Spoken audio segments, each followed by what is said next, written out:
We're at the home stretch now. If you're the Minnesota Vikings, you have a razor-thin margin of error the rest of the way these final 3 games. Every game is a must-win situation for Minnesota from here on out.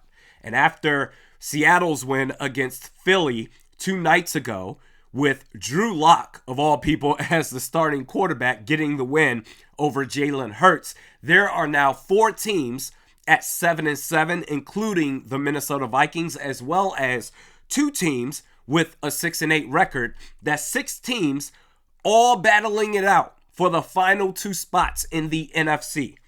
It's going to be a tight race. However, if you win out, you're good. You don't need help from anybody else. You're chilling. You win out, congratulations, Vikings. You got the 6th spot, and you're going to the postseason. Even better, if you win out and Detroit, they lose out, then you get the 3rd spot and you at least host a playoff game. However, if you somehow, some way lose to Detroit on Sunday, the following games become important. Number 1, Saints versus Rams Thursday Night Football. It doesn't matter who wins that game. Both teams are 7-7. Somebody's walking out of there with an 8-7 record. So if you somehow find a way to lose to Detroit, the winner of Thursday night, they automatically leapfrog you for the 6th spot. Other games of importance, Indy at Atlanta, the Falcons, they're 6-8. Even if the Vikings lose to the Lions and the Falcons beat the Colts, they're both 7-8. In which case, the Vikings, they have the head-to-head tiebreaker over the Falcons after the Pasternak game by Josh Dobbs. Seattle at Tennessee. Seattle, they are 7-7. Obviously, you need the Titans to come out with the win on that one. But those 2 games, I consider them coin flips. I wouldn't bet the money lines on those. However, Green Bay at Carolina. The Packers are 6-8. They're going to absolutely smash the Panthers. The Panthers are so god-awful. I can't believe that they have been this dysfunctional of a team all season long. They're going to be 7-8. I know it's any given Sunday, but they're going to win that game. Regardless of the outcome of Vikings versus Lions, assuming that the Packers win, that's going to set up a mega showdown next week against Green Bay. Vikings hosting Green Bay. But the formula that the Vikings are rolling with at quarterback and running back, KOC already announced it's going to be Nick Mullins. He's going to be the starter. Hey, man, I'm off it. I've said all that I've needed to say, except for the fact that the whole, hey, coaches, they see these guys in practice. They know more than all of us, which is true. However, don't tell me that what we saw from Ty Chandler rushing for over 100 yards and getting a rushing touchdown, the best rushing performance by a Vikings player this season. Don't tell me that all of a sudden that shocked the coaching staff.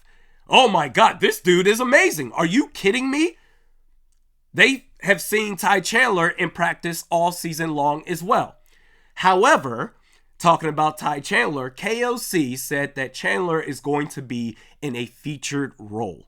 And let me tell you something, folks. I have worked in sales. I've mentioned it here and there on this channel the last couple of years. Something that I've learned in sales is how to use words to skate by what it is that you are actually going to do, which sounds more damning if you're just straight up with it. KOC has had no problem saying going into the Raiders game, Josh Dobbs is going to be the starter. KOC has had no problem saying going into the Bengals game, going into this game against the Lions, Nick Mullins is going to be the starter.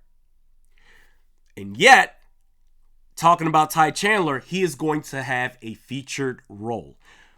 I could be wrong about this, but what this tells me is that it's going to be business as usual. Alexander Mattison, he's going to be the RB1, and we'll mix in Ty Chandler here and there. Even though, clearly, Chandler, after getting a starting role with Mattison being out, clearly Ty Chandler, there shouldn't be any talks of being in the mix or putting him here in key situations, 3rd and long, whatever, Ty Chandler should be the bell cow running back the rest of the way. We'll see what happens on Sunday. Is it going to be 2 or 32 out there? Not just starting, but getting the bulk of the carries. Sidetrack here. I saw Adam Schefter talk to Kirk Cousins. He posted this today, and Kirk was talking about his recovery process, a torn Achilles, and he mentioned how Aaron Rodgers, the same injury that happened to him was about 8 weeks earlier compared to Kirk Cousins and his Achilles tear. And he mentioned how his wife Julie asked that, hey, if the Vikings make it to the Super Bowl, would you be able to play? And he said, I don't know. It's something we would have to see.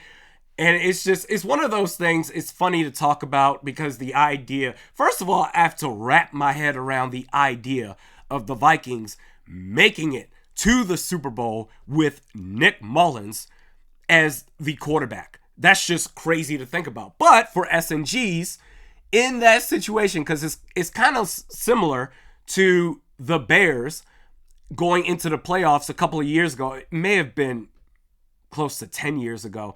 Y'all remember when Jay Cutler was hurt, he was out, and it was Josh McCown who just went on a tear. And starting the playoffs, it's, okay, we're going to go back to Jay Cutler. And I was saying at the time that I think you got to ride the hot hand and go with Josh McCown. They went with Jay Cutler and they got eliminated. So in this situation, it's not going to happen. But hypothetically speaking, the Vikings are in the playoffs. They're in the Super Bowl. They've made it to the final stage. Kirk Cousins is fully healthy. In this scenario, do you ride with the hot hand of Nick Mullins or do you bring in Kirk Cousins? I guess I would bring in Kirk Cousins, but the pressure of that, because this is the chance for the Vikings to win their first ever Lombardi trophy. There's so much pressure to make that happen. Whatever you decide, you better make sure that you're right. I'd go with Kirk Cousins, man. I absolutely would. But getting back to these playoffs, these final 3 weeks in the NFC, 6 and 7, and maybe even the 4th spot, the winner of the NFC South division, that could rotate between the Bucs, the Saints, and the Falcons. There's going to be a lot of shifting in the seeding of the NFC. The Vikings win out. You control your own destiny. You don't have to worry about needing help from other teams. But if you mess up, if you have a bit of a hiccup, hit the speed bump the wrong way, then you're leaving it in the hands of fate with everybody else. We'll see what happens, man. Vikings versus Lions preview coming up tomorrow.